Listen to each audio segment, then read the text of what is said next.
This is your ultimate stop for everything sports. The Golden State Media Concepts Sports Podcast. Should I say more? From the NFL, MLB, the NBA to MMA, it's all in here. The Golden State Media Concepts Sports Podcast. Listen now.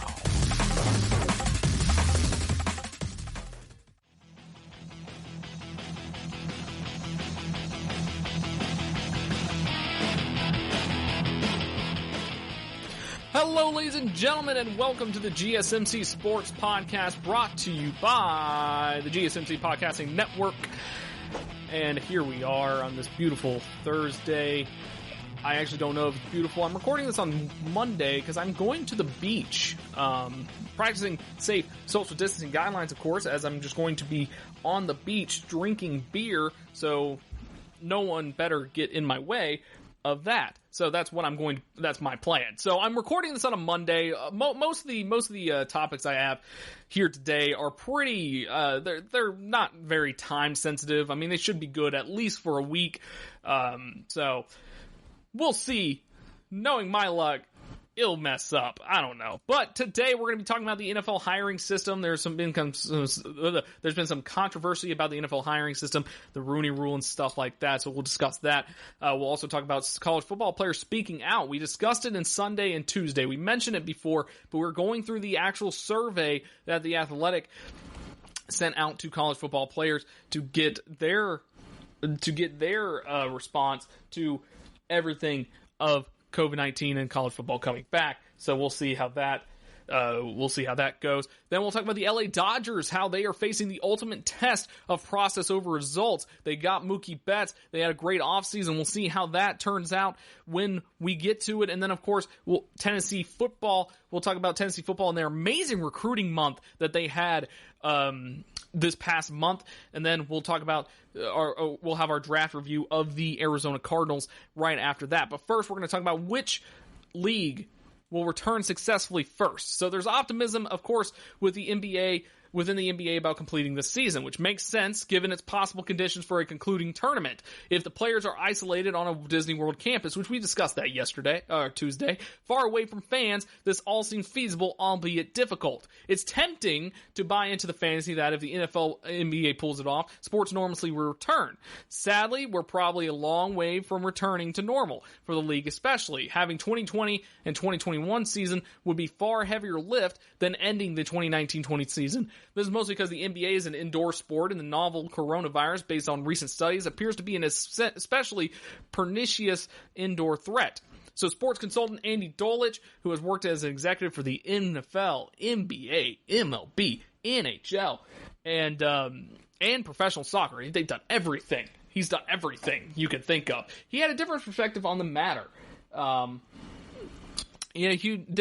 Perspective on the matter when he was spoke to over the phone. Dolich has a theory about why the NBA is better suited than other sports to resume. So he mentioned that at this time, whether it's little league sports or high school to college to the pros, the fans want to have as much trust as they can to the locality where they live, to the team they support.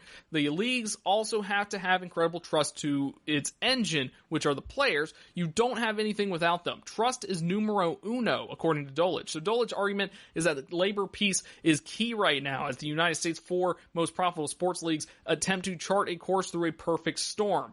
Major League Baseball, though theoretically relatively well insulated from a risk due to expansive outdoor spaces, might be in the worst position among the leagues on account of its labor squabbles. Currently, with so much on the line, internal politics might threaten a league's immediate future more so than its terrain of transmission. With both aspects in mind, terrain of transmission and labor relations, I'm going to attempt to rank which of the four biggest professional sports leagues based on revenue is in the best position to complete a season. This comes with the obvious caveat that I'm not an epidemiologist or a psychic. Not only am I not any of those things, I'm also not fluent in sports other than basketball, so I've delegated some responsibility in providing insight on labor relations to other people. So all this speculation comes with the presumption that these leagues will return absent fans, at least initially. That seems to be the safe play, and one that's doable, considering how valuable TV rights are for these leagues. So here we go. Here are the rankings. At number 1, it's the NFL. So this one seems kind of obvious. Football has a favorable terrain of transmission, given that most games are outdoors and large stadiums will help the NFL use social distancing for limited crowds. If the league is determined to play before some fans, the league has already successfully pulled off a highly watched quarantine draft. Given the NFL's king status in America, it's also the league most likely to get leeway from politicians when attempting to open up. Oh, and speaking of America, the NFL doesn't have to worry about any bureaucracy involving other nations' teams, unlike the other major sports leagues who all have teams based in Canada. When it comes to labor relations, though, the NFL and the NFL Players Association, they agreed on a new CBA back in March. We talked about that when that was agreed upon. It was one of the only topics to talk about in March before this sports world shut down. This endured some measure of labor peace. So far, the league and union have negotiated the terms of a virtual off-season program, and leadership from both sides have said they are working together on plans and safety protocols for training camp and the regular season. Next up at number 2, you have MLB. Going against Dulwich here just a bit. So you have Tampa Bay pitcher Blake Snell making headlines by saying, if I'm going to play, I should be getting the money I signed to be getting paid. I should not be getting half of what I'm getting paid because the season's cut in half, on top of a 33% cut of the half that's already there. So I'm really getting like 25%. And yes, the state of labor relations in baseball is far more complicated than every other league. However, on the other hand, Snell's comments were so widely panned by former players, current pundits, and annoyed fans that the quote might inspire more circumspection in the future. Consider it as a player's trial balloon that popped. As mentioned, MLB at least has a favorable terrain of transmission, and the Chinese Professional Baseball League and the Korean Baseball Organization have already offered proof of concept by having games during this pandemic. If the owners and players can make peace, a shortened season seems feasible. So, labor relations, the best way to describe the state of labor relations in baseball is that it's tense. It's been that way for quite some time now.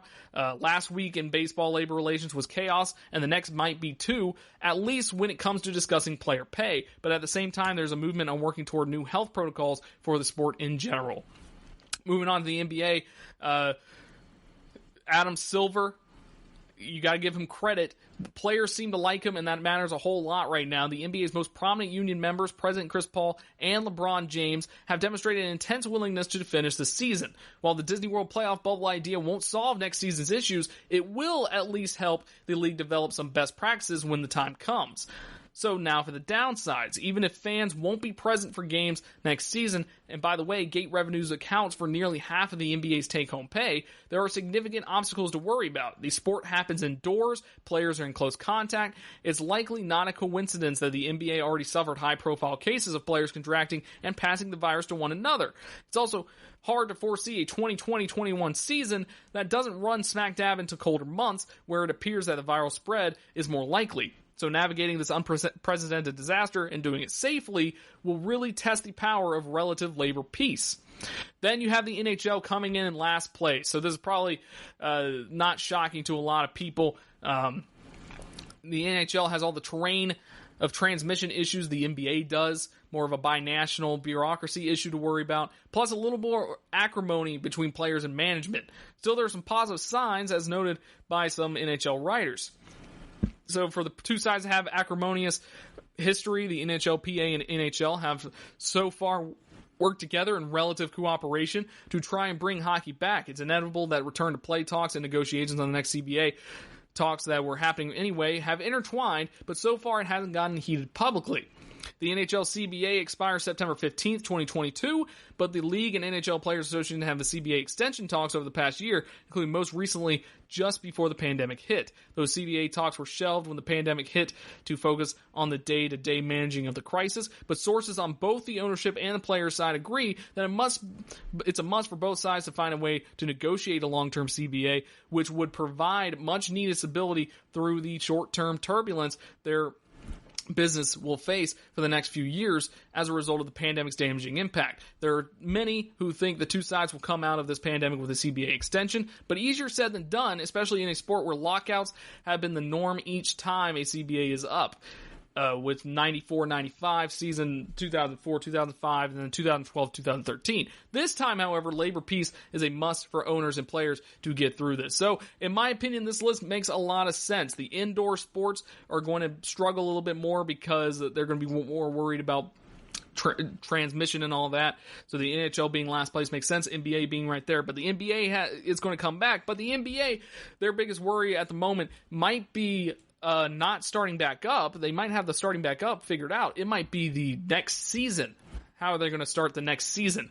MLB, they are in the they have to figure out what they're doing right now. The NFL, of course, they're number one because they have more time to think about things. Their season does not start until September or late August, so the NFL still has time to figure things out. So they are in the best position, period. So there you have it. That's a ranking. So when we come back, we'll talk about the NFL hiring system and how it is broke. You really can't underestimate the importance of having the right creative work for your brand or your product. Whether it's a logo, a website, a book cover, or an ad campaign, you really need a quality design to make that big difference pop and deliver your overall engagement and success in a competitive market.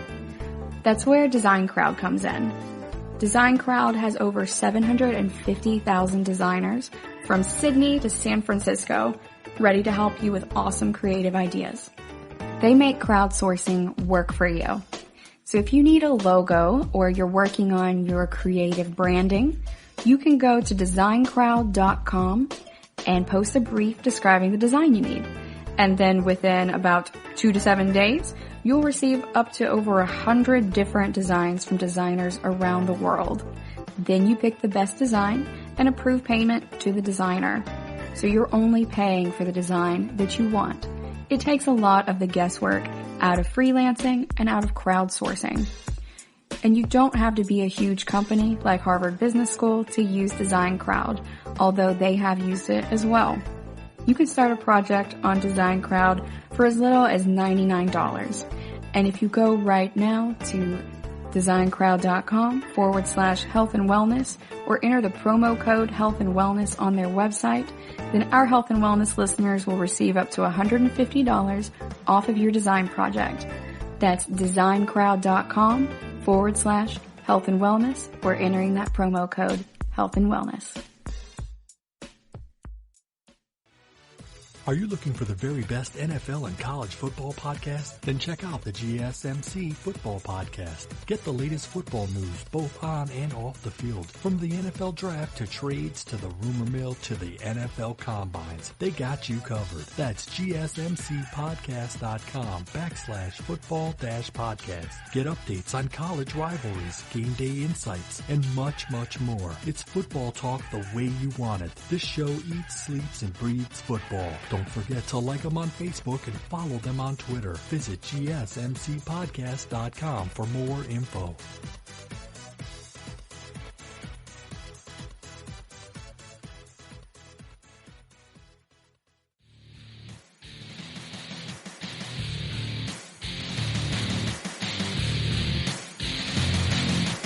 So we all know about NFL's recent controversies about their hiring system, the updated Rooney Rule, or the suggested updated Rooney Rule with awarding teams with draft picks if they hire a minority coach of the such, or a minority GM or anything like that, which I think is kind of outrageous.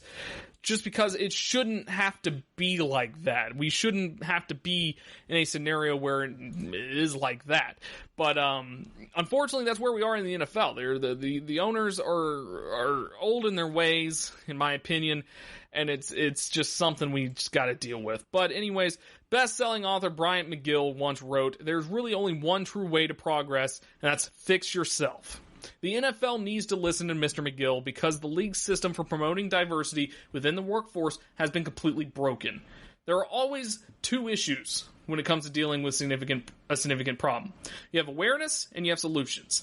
The NFL, along with the Fritz Pollard Alliance, has done a great job making everyone aware that we lack diversity within the coaching or front office ranks. It's clear and obvious. That part the NFL does well. And they've again acknowledged it with the expansions to the Rooney Rule that were approved last week. But the actual solutions part, not so well. They don't do so well with that part. So the NFL needs to fix their understanding of how coaches get hired and then fix the system of hiring. No incentive program will work because we know incentivizing something lessens the hire. And besides, NFL teams should not need incentives to simply do the right thing. What we do know is that the imbalance won't change with draft pick incentives, which were tabled at the owner's Zoom meeting last week. What we need are solutions that are practical, reliable, educational, and implementable. It will only change when the NFL decides to change the back-end system it helped create a valuing scheme over leadership. That's not necessarily the fault of the league office as much as it's how teams have decided to operate. Changing it will require development as well as the teaching of not offense or defense, but how to build leaders, something that will benefit all coaches across the league.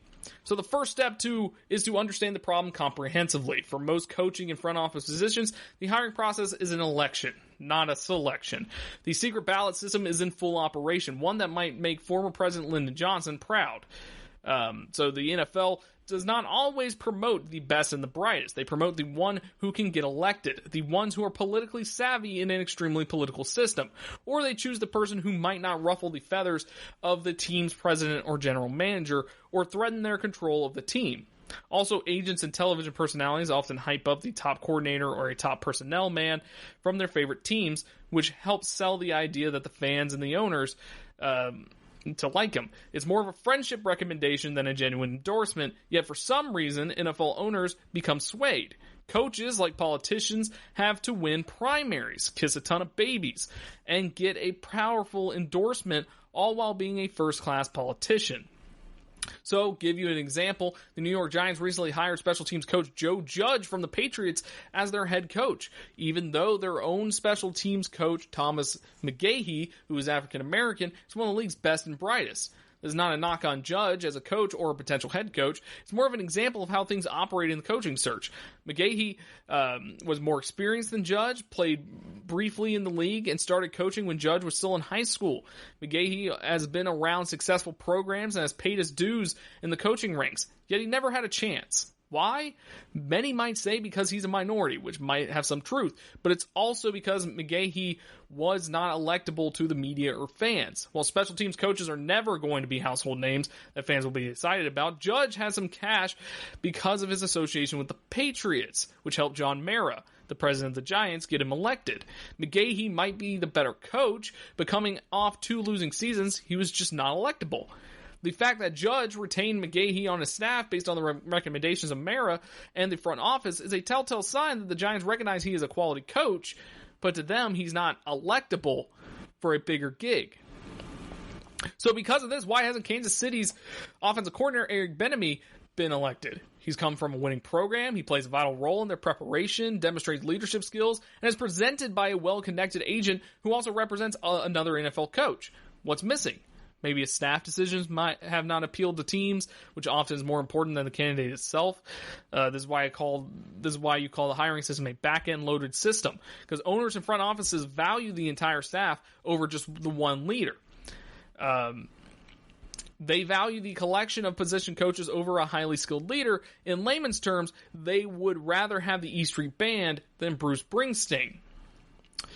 They want to have a collaboration, not one man running the show. When Bill Belichick was first hired in Cleveland, the staff building a band problem was not a significant issue. When asked about staff, Belichick made the point to the Browns owner Art Modell, if you value my skills as a leader, you need to value my ability to select the right coaches. And he's right.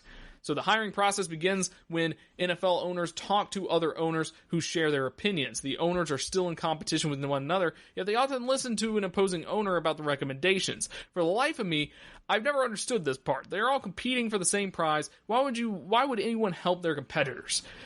Does this occur in any other business? There are a few owners who get this concept of not helping and rarely listen to other teams. They play nice and start making calls, soliciting opinions, then always go with their internal beliefs. Most rely on their front office personnel to do the homework on potential candidates. It's essentially relying often on perhaps inaccurate information. Information can be tainted for a couple reasons. One, the team does not want to lose the coach and gives out a lukewarm recommendation. Or two, they might have personal beef that affects the professional evaluation. There are so many forms of bias that enter the coaching market search that it can be hard to separate fact from fiction. When 49ers head coach Kyle Shanahan was looking for work after being fired from the Redskins, most of the information emanating from the Redskins park was utterly false. Shanahan took a position with the Browns, his only option. Then a year later, after helping the Browns to a 7-9 record, moved to Atlanta and rebuilt his career. Shanahan's talent won out in the end. When hiring, most owners are looking for a public relations splash. They're looking for someone who enters the news conference with a boatload of goodwill votes. The media writes glowing endorsements, and that's all that matters. At times, it seems as if no one cares about winning the games. They care about winning the presser. Again, it's much like running for office. You must be all things to all people, or you risk becoming unelectable. Owners often ask, will this guy get my fan base excited, instead of, is this the right man for the job? Furthermore, most owners don't even know the right qualifications of the head coach they desire, as they focus solely on the scheme, offensive, defensive, and also who might be included in the staff. No one screams, find me the best leader. They all scream, let's hire someone from the Fay or the Shanahan tree. It's always scheme over leadership. The downfall of the electability aspect is that some assistants are subsequently reluctant to coach players hard or handle confrontation for fear of alienating the player. This is a real concern. For example, if a coach has a run-in with a player, the player might then talk badly about the coach to the media, expressing off-the-record unhappiness and spreading ill will, which will make the assistant unelectable. Often no one wants to take that chance, so coaches tend to want to be friends, not leaders. They understand the game and the path needed to become a head coach. It can be a vicious cycle, one that's way more political than any fan could ever imagine. What the NFL misses entirely in its hiring process is understanding what makes a great coach, what specific characteristics are involved beyond knowing the scheme of one side of the ball. The answer to the diversity issue lies not with the incentives, but with the training, with leadership camps, with the teaching of the requirements that every single leader must possess. We all need to understand leaders are not born, but made, which is news to the NFL because they do a horrible job of developing leaders, even though their core existence relies on the leadership of a coach. Why wouldn't a multi-billion-dollar industry have a leadership school? Do you ever wonder why the NFL workforce gets turned over at such an alarming rate?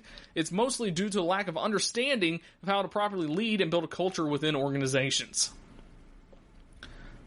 Former 49ers Hall of Fame coach Bill Walsh wanted a fellowship teaching program to help minority coaches to further their educational process by learning the game from professional teams. It was a great start, endorsed by the NFL. It was even promoted, but it fell short, in part because Walsh was not around to nurture and expand the idea, and also because who can fill the Walsh void? Yes, we need a minority fellowship. Yes, we need more teaching, and we need an NFL leadership training center to help former players, as well as all coaches, learn the essence of what is required to lead an organization. So first and foremost, the goal should not be limited to just hirings. The goal should encompass hiring and success. What goods are hiring if after 2 years the coaches are fired? Yes, we need much more diversity in the NFL from the sidelines to the draft rooms, but we also need more successful hires. We don't need coaches fired after a year or two because they're not ready to handle the position. This applies to the entire workforce. We need to strive for successful diversity within the coaching ranks. Yes, everyone should get a fair chance, but everyone should have a fair chance to succeed. While some moves have been made recently to further address the problem of the diversity, it's time to truly take action. Put together a leadership center, call the center the Jim Brown Institute in honor of one of the greatest players of all time, and maybe we can solve this problem. When we come back, we'll talk about the College Football Players Survey. You really can't underestimate the importance of having the right creative work for your brand or your product. Whether it's a logo, a website, a book cover, or an ad campaign, you really need a quality design to make that big difference pop and deliver your overall engagement and success in a competitive market. That's where Design Crowd comes in. Design Crowd has over 750,000 designers from Sydney to San Francisco, ready to help you with awesome creative ideas. They make crowdsourcing work for you. So if you need a logo or you're working on your creative branding, you can go to designcrowd.com and post a brief describing the design you need. And then within about 2 to 7 days, you'll receive up to over 100 different designs from designers around the world. Then you pick the best design and approve payment to the designer. So you're only paying for the design that you want. It takes a lot of the guesswork out of freelancing and out of crowdsourcing.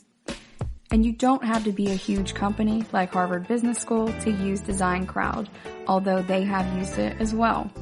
You can start a project on Design Crowd for as little as $99. And if you go right now to designcrowd.com/health and wellness or enter the promo code health and wellness on their website, then our health and wellness listeners will receive up to $150 off of your design project. That's designcrowd.com/health and wellness or entering that promo code health and wellness.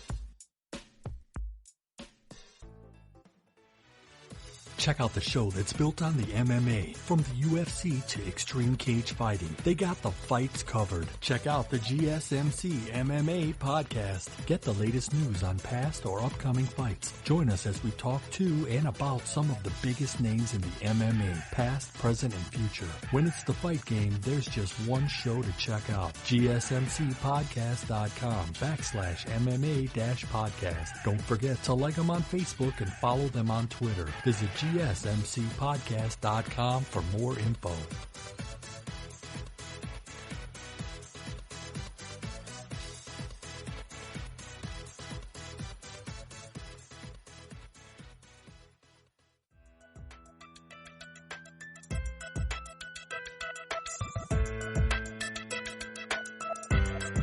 So we discussed it on Sunday. We discussed it slightly on Tuesday. We've discussed this magical college football survey about what the players think about playing amongst the COVID-19. We haven't really discussed what players think because there's just a lot going on there. We've discussed what the NCAA thinks. We discussed what coaches think. We discussed what the NFL thinks. We discussed the NBA thinks. I mean, we discussed what the NFL and the NBA players think, but we never really thought about asking college players what they think. Which is strange to me because they are the main proponent of college football. You can't have college football without players, obviously. So, what do the players think? So, The Athletic, they put out a survey. They surveyed a bunch of college football players. We're going to go over the results here in a little bit. And it's just very interesting to see what the players think. Because like I said, we haven't really talked about what the players think. So, even if their fellow students aren't back on campus, college football players want to return. Some would actually feel safer if the only other students on campus were their teammates. But playing the 2020 season without fans, that issue leaves many players conflicted. So on last Wednesday, the NCAA voted to allow voluntary workouts begin June 1st, ending the sport-wide ban on in-person team activities that shut down college football. In the 9+ weeks since the sport abruptly hit pause amidst the COVID-19 pandemic, governors, university presidents, athletic directors, and coaches have all spoken their minds. Conference commissioners and Notre Dame athletic director Jack Swarbrick even discussed college football's return with Vice President Mike Pence. But players' voices have been conspicuously missing from the public debate. Those same players will soon be asked to return to their campuses for the first time in more than 2 months to prepare for a college football season bound to be far different than any other since World War II. Unlike professional leagues, wrestling, with the many same issues as sports plot their return, players don't have a union that guarantees them a seat at the negotiating table. So the Athletic, they conducted a poll of 45 current college football players from every Power 5 conference, the Group of Fives, and the FCS to gauge their thoughts on the return to campus. So college football's regroup and life at home since the shutdown, they were granted anonymity, so they could speak freely. Responses range from being tinged with the invincibility of youth to reflecting the difficulty of accepting what very real impacts the coronavirus could have on their sport. So I think the general consensus is we want to play, but the levels to how badly we want to play and how badly we want to get back to it kind of varies, said a Group of 5 linebacker. Some dudes are like, F it, I'm not going to get sick, let's play. And other dudes will probably be scared to death like, dang, I don't want to get sick, F that. Obviously, they said the actual words. But Wednesday, Wyoming became the first program to formally announce plans to bring a portion of players back to campus on June 1st. The first day doing so is allowed. The SEC's athletic directors met with health experts on Thursday, have a meeting scheduled on Friday. This is all taking place last week, and are expected to offer an official recommendation to chancellors and presidents about how and when to proceed with allowing players to return to campus. As for the players, almost 80% of players surveyed were comfortable returning to campus, even if their fellow students were not allowed to do the same.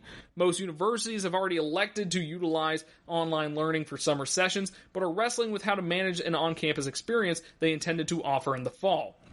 If only athletes are on campus, it would not feel like our health is a priority, said a Power 5 offensive lineman. With adequate testing available, I am not worried about the return to campus.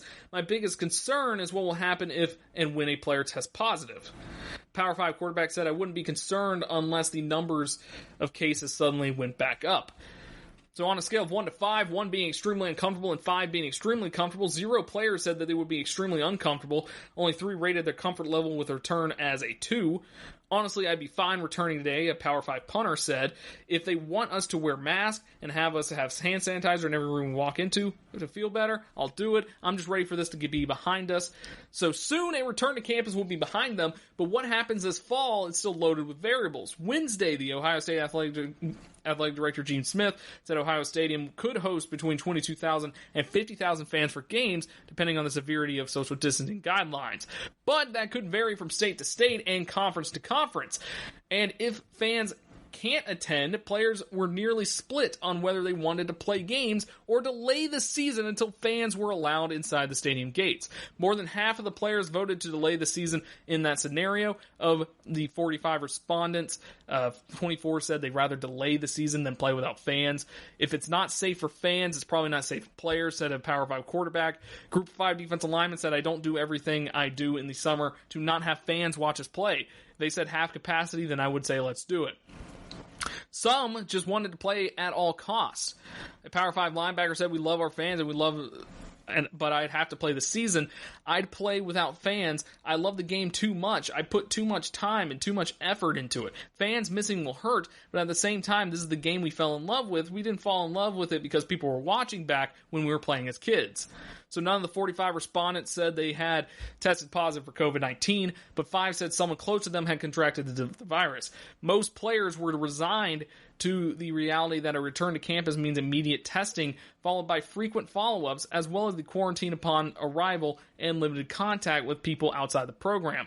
But one player contracting the virus inside the program, especially one not showing symptoms following a test, could ignite a rapid spread once the teams resumed contact drills or games.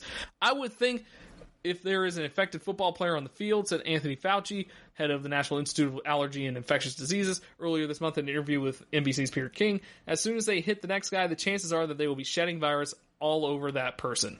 So here's a look at the full results.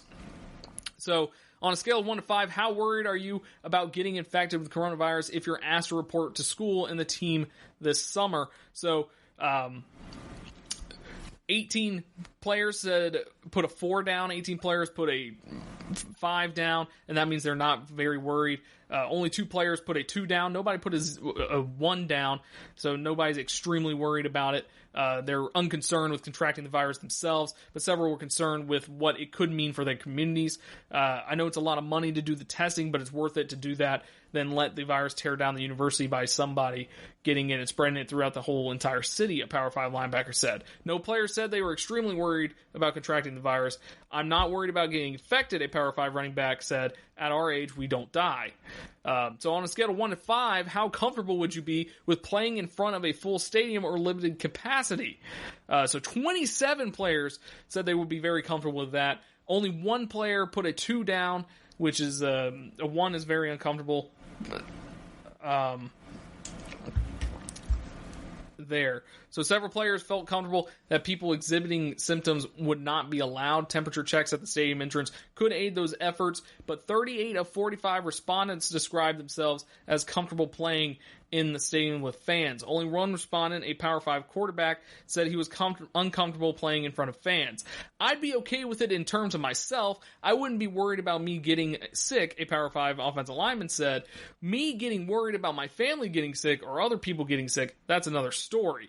So the next question is it deemed unsafe for fans to attend games in September? Would you rather delay the start of the season or play in an empty stadium? So this one's very interesting. It's very close. 24 of them said to delay the season. 21 said play anyways.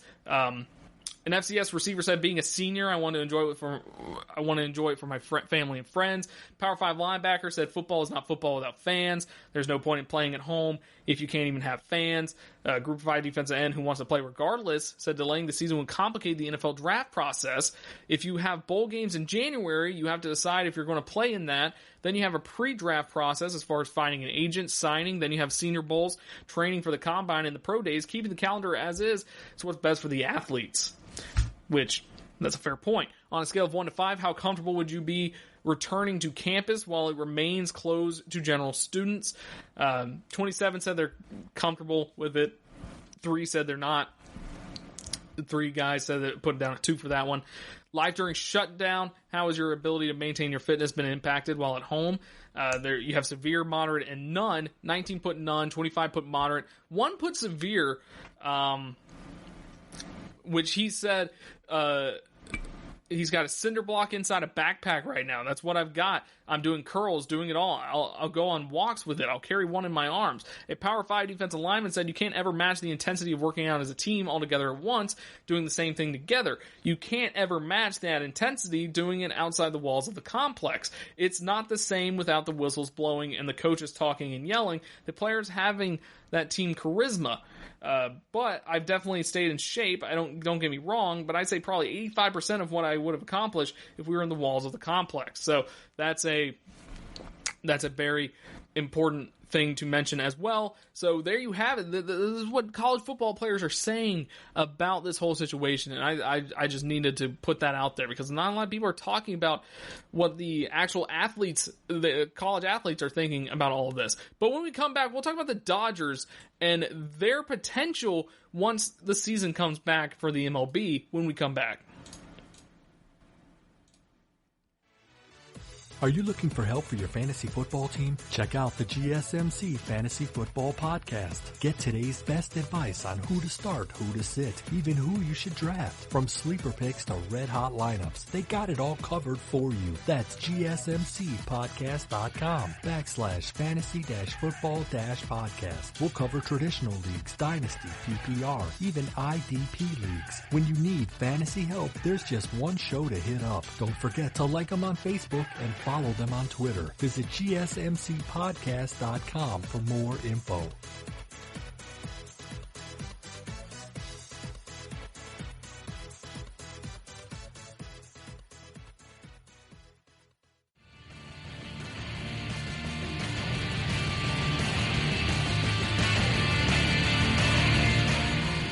So the LA Dodgers, they have been making splash hires, splash free agency signings all throughout the offseason, and every offseason pretty much. The Dodgers have been one of the best teams in Major League Baseball for the past 5 years, but they haven't been able to get over that championship hump. They've made the World Series, I think, 2 times. They lost to the Astros 1 year, lost to the Red Sox. No, they've made it 3 times, I'm pretty sure. They lost to the Astros and they lost to the Red Sox twice. And then last year they had a disappointing playoffs where they got, I think they got swept by the Nationals, they lost in 5 games to the Nationals, I'm pretty sure.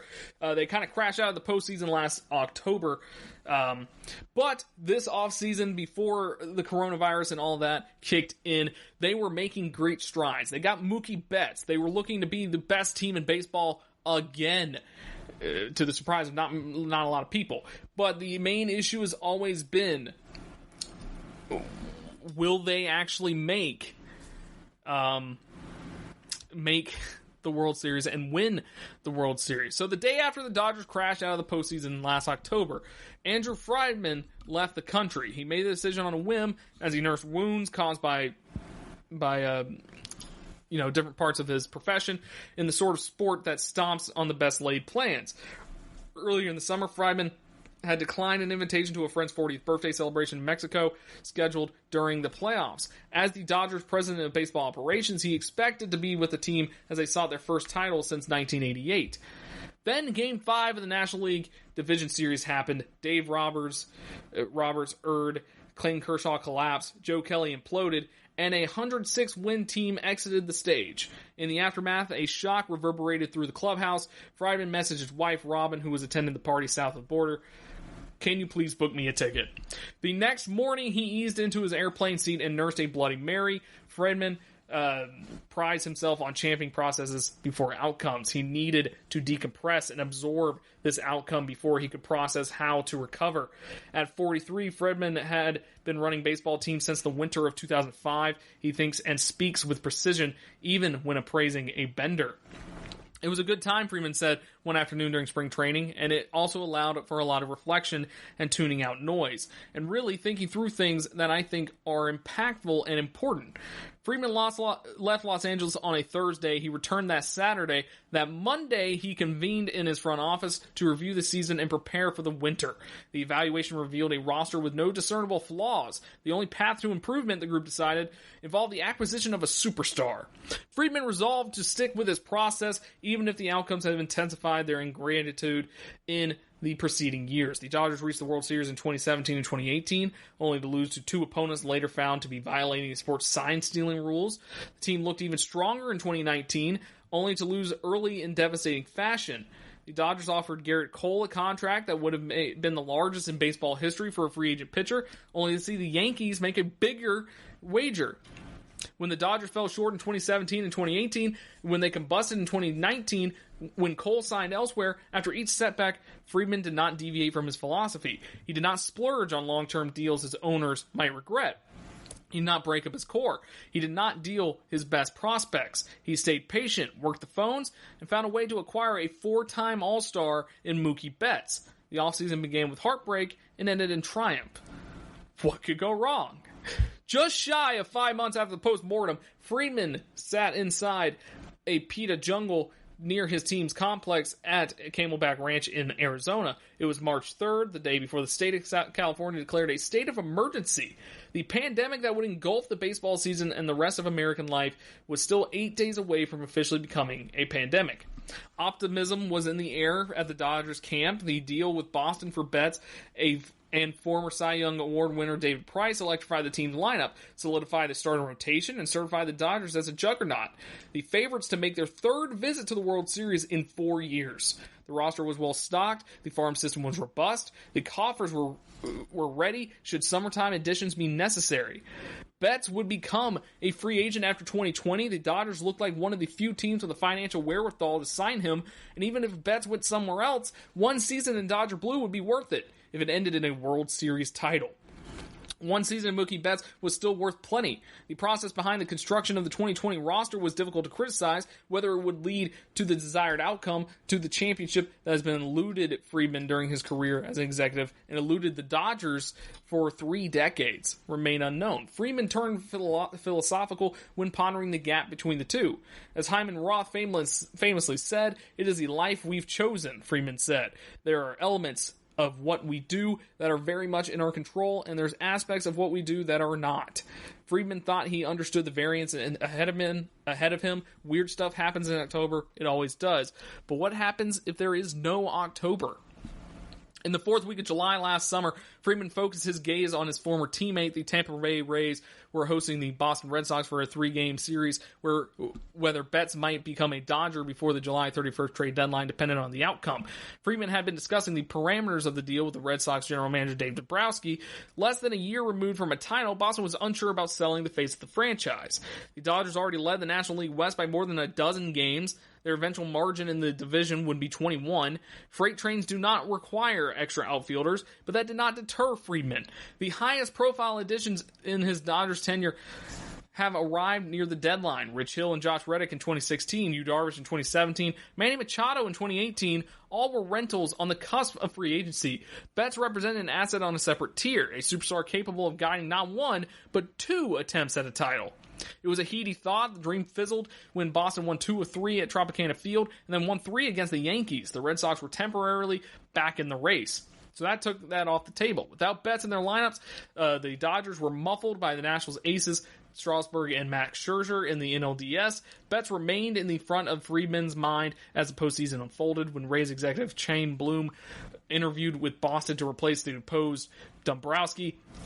Friedman told him there was a potential for a blockbuster. Bloom took the job. Friedman stayed in contact. He also engaged in a variety of other offseason pursuits, almost all of them fruitless. Cole opted for a more lucrative offer with less deferred money from the Yankees. Anthony Rendon informed the Dodgers he didn't want to play in Los Angeles. Talks with Cleveland about shortstop Francisco Lindor and pitcher Mike Clevenger petered out. The process was exasperating for Dodgers fans. The team effectively stood pat as other teams found all-stars. Jin Ryu left for Toronto. Dallas Keuchel went to the White Sox. And the Diamondbacks signed Madison Bumgarner. In public, Friedman discussed the quality of players on his roster and specified how difficult it was to find upgrades. In private, he believed he was making progress on the most significant upgrade available.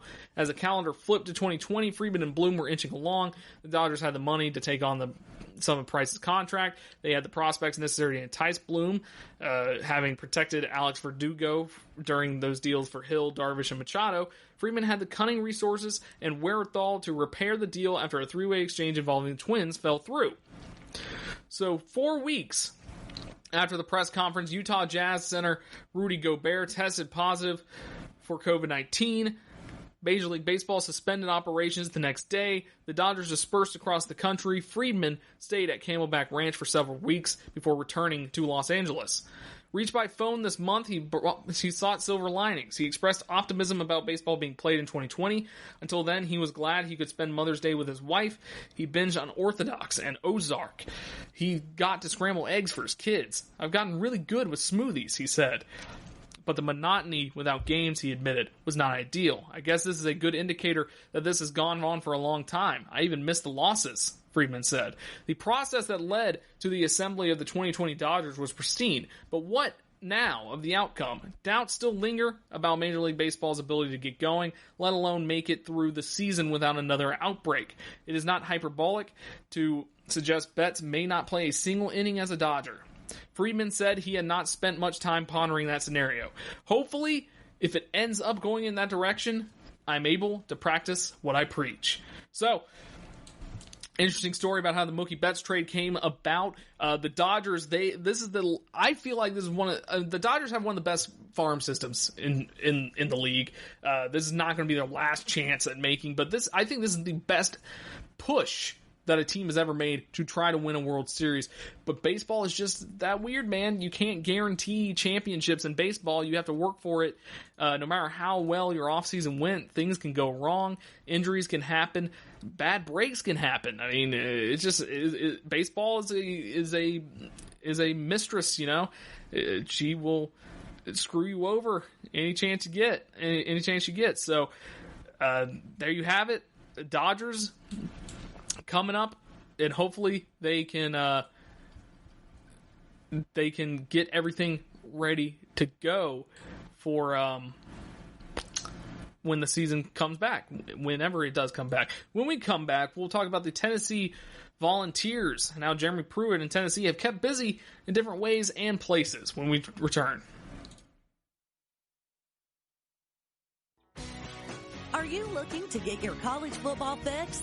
Looking to get the latest news on your favorite school's team? The GSMC College Football Podcast is your ticket to all things college football. Join us as we talk college football from the national championship, the college rivalries, the bowl game, to the Heisman Trophy. To which conference is the best? We've got you covered for the Big Ten, SEC, Big 12, the Pac-12, ACC, and everything in between. Download the GSMC College Football Podcast on iTunes, Stitcher, SoundCloud, Google Play, or anywhere you find podcasts. Just type GSMC in the search bar.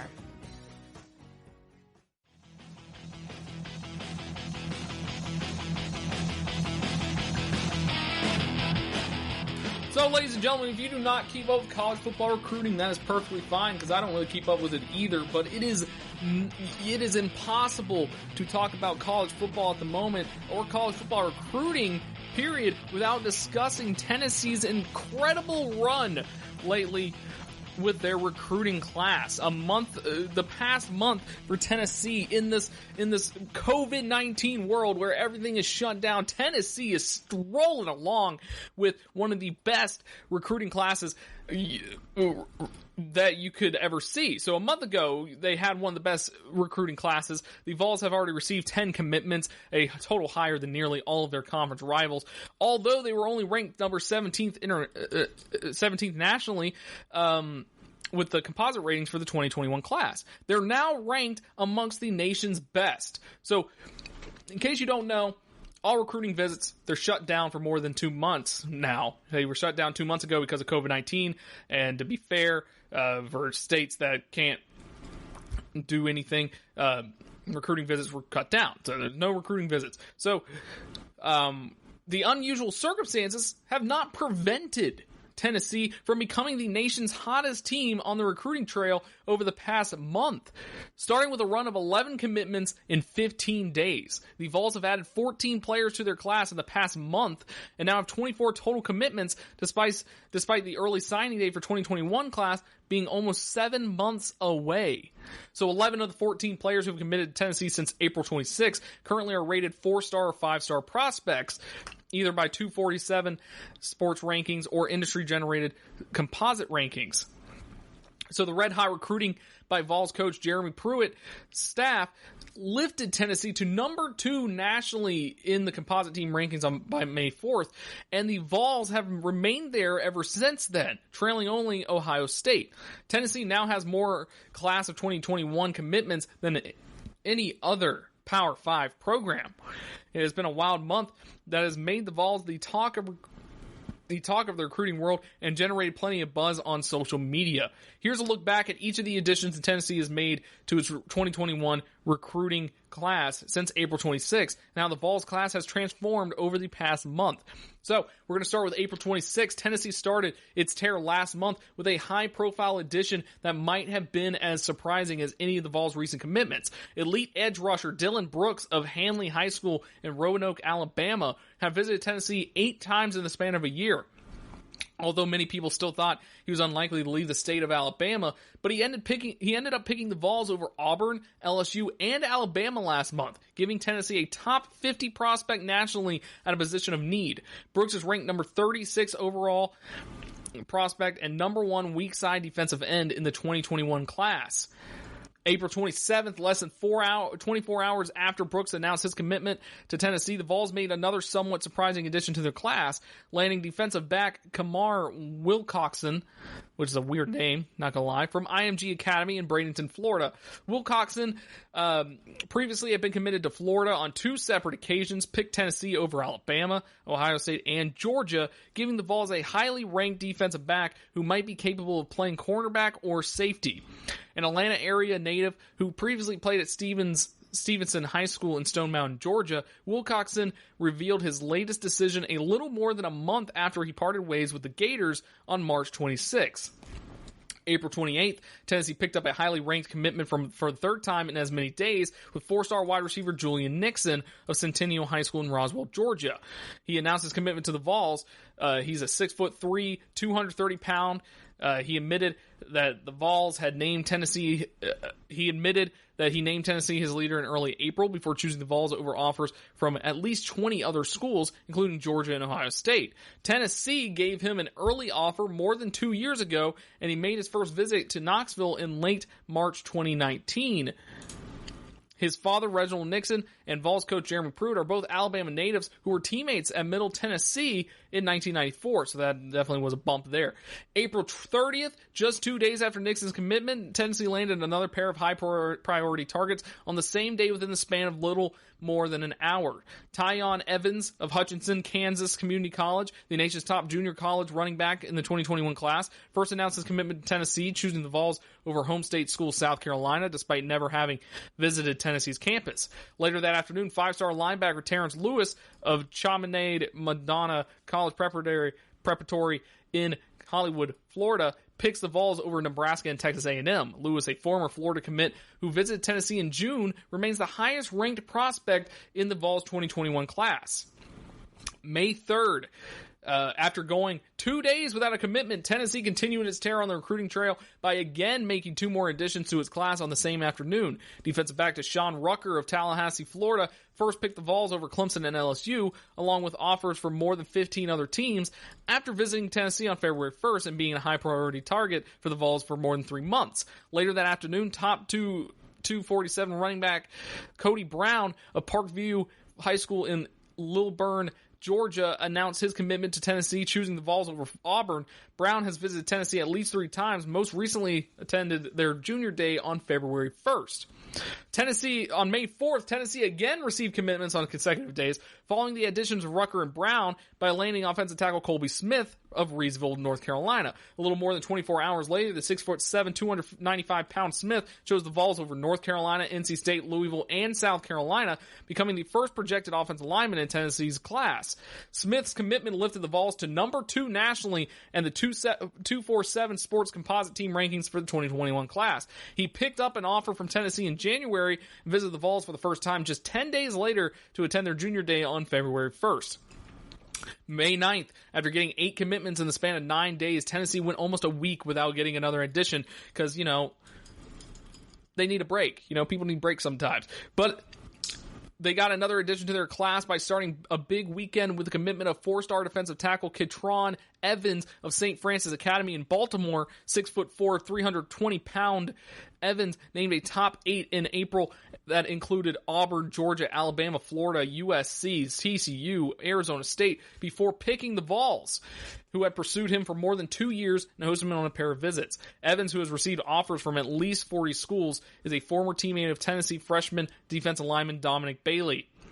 May 10th, after landing Evans less than 24 hours earlier, Tennessee capped off a big weekend by adding 2 more commitments on Mother's Day. Top 247 linebacker Aaron Willis, one of Evans' teammates at St. Francis Academy in Baltimore, started the day by choosing the Vols over LSU, Maryland, and others despite having never visited Tennessee's campus. Just 2 hours later, 4-star quarterback Caden Salter of Cedar Hill, Texas High School, a top 100 prospect nationally, announced his commitment to the Vols. Tennessee beat out Auburn and Baylor on the 6', 185-pound Salter, who had emerged as the Vols' top quarterback target after getting an offer from them in January. May 18th, Tennessee finally cooled off, at least slightly, going more than a week without a commitment after landing 11 players in the span of 15 days, before heating up again last week. The Vols started by adding tight end Miles Campbell of South Paulding High School in Douglasville, Georgia, who had emerged as one of their top tight end targets since getting an offer from them in January. He's 6'3", 234-pound. Campbell chose Tennessee over Georgia Tech, NC State, Florida State, and North Carolina, along with offers from more than 25 other schools after visiting the Vols on their junior day on February 1st. May 20th, we're still going, folks. Just 2 days after Campbell's commitment, Tennessee landed another high-priority target Wednesday night when 4-star athlete Kameen Marley of Eastern Randolph High School in Ramseur, North Carolina, announced his commitment to the Vols. The 6'2", 206 Marley chose Tennessee over North Carolina and Kentucky, along with offers from more than a dozen schools after getting an offer from the Vols on February 1st and hearing plenty from them over the past few months. The two-way athlete who could project to a bunch of positions. Marley is ranked 146 overall prospect and number 5 athlete in the 2021 class. May 22nd, Tennessee put the finishing touches on its big month Friday with the addition of athlete Trinity Bell of Albertville, Alabama High School, a longtime target who has visited the Vols a handful of times since last year. The 6'7", 260-pound Bell picked Tennessee over Auburn, along with offers from at least 10 other schools after getting his first offer in February 2019 from the Vols. A two-way athlete who could project to any of a few different positions, including tight end and defensive end. Bell is ranked ranked 5'10 overall, number 37 athlete in the 2021 class. So Tennessee's main thing right now is whether or not they can keep these, because the early signing period is 7 months away, and because of the coronavirus, not a lot of these guys aren't going anywhere else. So Tennessee kind of has the benefit of the doubt there, being one of the last visits that some of these recruits have had. So let's see if they can keep them once other recruiting visits start coming back into play. But when we come back, we'll be grading we'll be going over the Cardinals NFL draft, their 2020 draft, and we'll be reviewing it, giving my thoughts on it when we return.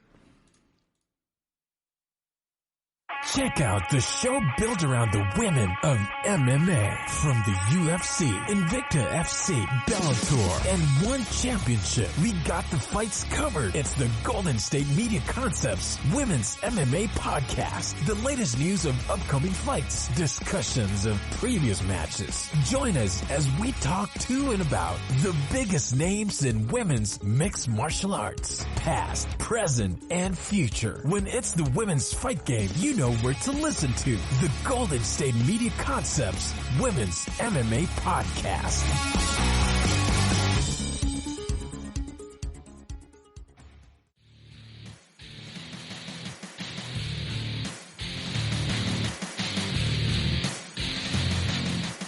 So here we are again, giving another draft review, this time on the Arizona Cardinals. They made a big splash in this year's draft by getting Isaiah Simmons in their first round, but they only had 6 selections. They had a lot of momentum with Kyler Murray last year. They had a lot of momentum. They had actually quietly a decent offense with Kyler Murray quietly having a really great year, but the Cardinals have offensive line issues. They needed help on defense. They had needs at offensive tackle, linebacker, and interior defensive line. The Cardinals did a great job addressing these positions while also taking potentially impactful players. Overall, it was a pretty impressive draft performance for the only 6 selections. So the Cardinals are trending in the right direction for next season, and the 2020 NFL Draft can make a massive difference in that trend after landing top players at the top and depth players throughout. The Arizona Cardinals are still indeed trending up. So the draft has its ups and downs, and not everyone will be happy. However, the Cardinals fans have faith in your team. They've done nothing but make you think they can't put together a capable roster. While every player they drafted might not be a high-impact guys on the starting roster, they can make contributions on special teams, or they can contribute in rotational roles. So here, we'll start off Isaiah Simmons, 8th overall pick. The Arizona Cardinals took Isaiah Simmons. Simmons is a versatile defender from Clemson. Produced at linebacker, strong and free safety, nickel and outside corner, and even edge rusher. He played every position on the defense in the 2019 college football season. There were speculations that he could have ended up falling in the draft. The fact that one of the more inventive modern coaches, Cliff Kingsbury, is the coach of the Cardinals makes his pick perfect. Vance Joseph gets a true chess piece defender in Simmons. Looking at the Cardinals defense, the bright spots are Chandler Jones, Byron Murphy, Patrick Peterson, and Budda Baker. That means that Isaiah Simmons can immediately step into a starting role at linebacker, or he learns the entire playbook, give him the same versatility he had at Clemson. At Clemson, he played under one of the most scheme-diverse, inventive defensive coordinators in Brent Venables. Being in that type of system has done nothing but improve his ability to transition to an NFL defense. Playing everywhere in a defense like that also shows that he has the learning ability and mental capacity to learn the entire playbook and contribute all over the defense. So this is a good one. This is a great pick. Their next pick wasn't until the 3rd round. With the 72nd pick in the NFL draft, the Cardinals were able to land Josh Jones. This pick is the definition of value. There's a lot of hype about Josh Jones being selected at the end of the first round for a while, and clearly that did not happen. With a large need at offensive tackle still looming and not having a 2nd round pick after acquiring DeAndre Hopkins, it seems like they were going to need to settle for a tackle. However, Josh Jones fell right into their laps, and they nabbed a starting caliber tackle with immense upside, and they didn't think twice about it. So on some people's big boards, he had a 2nd round grade on Jones. He was the 6th best tackle in the draft. He went in the 3rd round. It was the 9th offensive tackle taken. The value of this pick is tremendous. Enough about the pick. Let's get to the player. Josh Jones was flying under the radar a bit until the Senior Bowl. At the Senior Bowl, Jones showed off his athleticism and pass blocking skills. He's an incredible mover, has great ability to mirror pass rushers that come into his frame. However, he is still a bit raw. He needs some development with his pass sets as he can get beat as pass rushers work further up the arc. He needs to work on framing players consistently, and he can sometimes lose leverage battles. As a pick, this is something you should love for the Cardinals if you're a fan. Looking at the player, this is someone who should be looking forward to becoming a starting tackle relatively soon. So this is another great pick. So they're 2 out of 2 for great picks. 4th round pick with the 114th pick, they got Leaky Fotu. So a few weeks back, he was pinpointed as a potential late round target for the Cardinals. Fotu was a guy who was mentioned as a possible fit on defense, and here we are. Fotu is a massive man on the interior at 6'5", 330 pounds. Fotu is a space-eating run defender. When looking at the Cardinals' needs, the interior defensive line was near the top for them, along with offensive tackle and linebacker. So this pick is a big need filler. Fotu was one of the big names who played on a very impressive Utah defense. He's a big two-gapping defensive tackle who has a lot to like in terms of run defending. However, do not expect much pass rush upside. Fotu gets hung up on blocks and does not offer much explosion from the interior. He has a great anchor and is a bull on the inside, but don't expect huge production numbers from him. This pick is fine. The value is fine. It is right around where most people would have drafted him. The player is fine. He's a rotational run-stuffing defensive tackle, so that's fine for a 4th round pick. Fotu will be a run-stuffing defensive tackle brought in to get a strong push on the interior. Overall, this pick was, fine. So moving on next, with the 133rd pick, they got Rashard Lawrence out of LSU. They double up on interior defensive lineman and pick up the senior from LSU. So this is a bit of an odd pick. I like the player, but they just drafted a similar player in Fotu. Lawrence is another two-gapping defensive tackle who's stout against the run. He has a nice anchor ability and can hold his own at the point of attack. Like Fotu, I think this is good value, as this is right where I projected him to be drafted. However, I have Lawrence ranked higher than Fotu, and now the Cardinals have drafted both of them. If one of these picks was an interior defensive lineman, it makes much more sense. I like the player, but drafting a run-stuffing defensive tackle immediately after drafting another one is still a bit strange of a move. Lawrence is a hard worker who has a great motor and hands, but his pass rush upside is limited. Lawrence will be a contributor on run downs, but projects as a more capable player on early downs. So expect to see Lawrence and Fotu sub in for each other. Early downs for Lawrence, late for Fotu. Next up with the 202nd pick in the 6th round, you have Evan Weaver. So Evan Weaver has made a name for himself by being a tackling machine through his career at Cal. In 2019, he never had fewer than 6 tackles in a game and had multiple 20-plus tackle games. He also had 2 5-game streaks of double-digit tackles. Weaver is a stereotypical inside linebacker, a strong, hard-hitting guy who makes tackles for days. The downside about Weaver is his coverage skills and athleticism. He isn't overly instinctive in coverage and doesn't have the range you like to see in a starter or even a backup linebacker. Weaver isn't a modern-day linebacker. He won't be that dynamic guy you see flying across the field. His playstyle is outdated, but not for special teams. The good thing about this particular spot in the draft is that you can easily grab a special teams contributor who can make a difference, and that is exactly what Weaver is. His tackling ability will prove incredibly useful in special teams. So,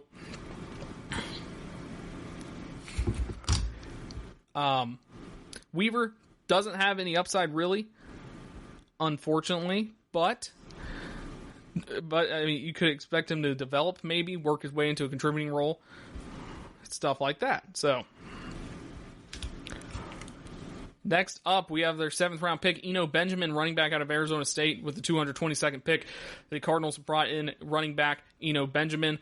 They keep the tough runner in the desert. Coming from Arizona State, Eno Benjamin gives off the vibe of a quick twitch, explosive runner, but he's a hard-nosed, bruising back who will make you sore the day after the game. The Cardinals have Kenyon Drake and Chase Edmonds on the roster, but after dealing David Johnson, they were looking for another back.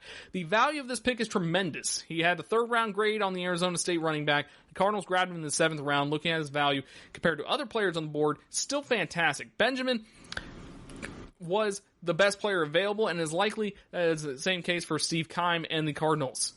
So while Benjamin might not become a starter in the desert with Kenyon Drake holding that role down, he could step into a backup role and contribute greatly. He's a great blocker and receiver who can step in on any down and play. He's not the most dynamic athlete, though, but he's a hard worker, and he'll give his all on every snap. So this is one of the best value picks of the entire draft.